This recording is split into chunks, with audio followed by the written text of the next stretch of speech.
क्या है वो प्लान जिससे राम को बदनाम करने की चल रही है साजिश? खुल गया 45 दिन का वो राज। पहले राम पर सवाल, फिर रामचरितमानस को बैन करने की मांग, अब धीरेन्द्र शास्त्री पर हमला। कौन है जो कर रहा है ये खेल? संतों की मंडली से राजनीतिक कमंडल तक कैसे पहुंचा राम का मुद्दा? इन 4 घटनाओं ने खड़े किए बड़े सवाल।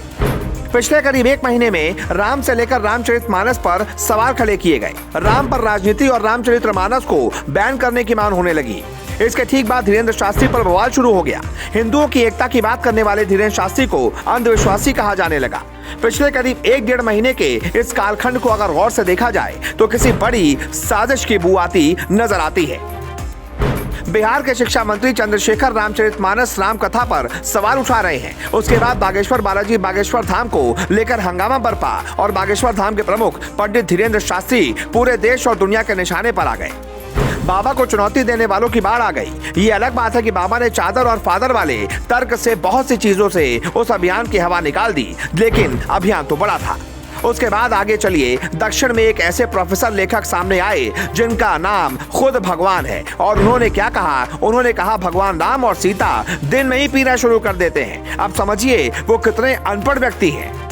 वो कहीं चने मुरमुरे नहीं बेचता, वो साहित्यकार है, प्रोफेसर रहा है। उसने ये कहा और उसके बाद बसपा और भाजपा की सरकार में महत्वपूर्ण मंत्री रहे, और इस समय समाजवादी पार्टी के स्वामी प्रसाद मौर्य ने क्या कहा कि रामचरितमानस बकवास है, इसको बैन कर देना चाहिए। इन 4 घटनाओं को एक साथ जोड़िए, ये सारी घटनाएं 45 दिन के भीतर का मामला है। क्या आपको नहीं लगता कि ये संयोग नहीं है, ये एक प्रयोग है? राम के खिलाफ, सनातन के खिलाफ, रामायण के खिलाफ, हिंदू धार्मिक प्रतीकों के खिलाफ ये प्रयोग हो रहा है।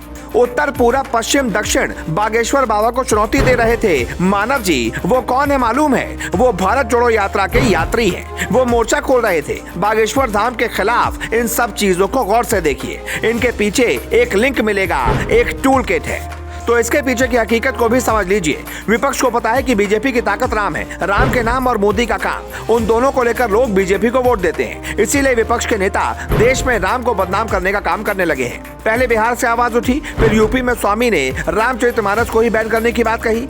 उसके पीछे की जो मंशा है वो साफ समझ आ रही है। ऐसा भी नहीं है कि ये लोग अनपढ़ हैं या फिर इन लोगों ने ये बयान अनजाने में दे दिए हों, ऐसा बिल्कुल नहीं है। इन तमाम लोगों के ये बयान एक सोची समझी साजिश का हिस्सा है, जिससे राम के नाम को बदनाम करके बीजेपी को नुकसान पहुंचाने की साजिश छुपी है। खैर, अब बात धीरेन्द्र शास्त्री की, तो पूरे घटनाक्रम को समझिए।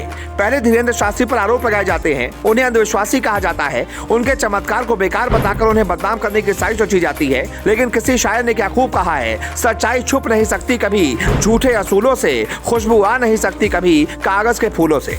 ठीक वैसे ही धीरेन्द्र शास्त्री पर सवाल उठाने, उन्हें बदनाम करने का सच भी सभी के सामने आ गया। जिस इंसान ने धीरेन्द्र शास्त्री से सवाल पूछा था वो इंसान राहुल गांधी की भारत जोड़ो यात्रा का हिस्सा था। राहुल के साथ उस इंसान की फोटो ने साफ कर दिया कि यह साजिश कैसे और कहां से रची गई। खैर, आज सच पूरे हिंदुस्तान के सामने है, हर कोई कांग्रेस का सच जान चुका है। वहीं आपका इस खबर पर क्या कहना है? क्या आपको लगता है कि वास्तव में राम को बदनाम करने की और धीरेन्द्र शास्त्री पर हमला करने की साजिश रची गई? कमेंट करके अपनी राय जरूर दें।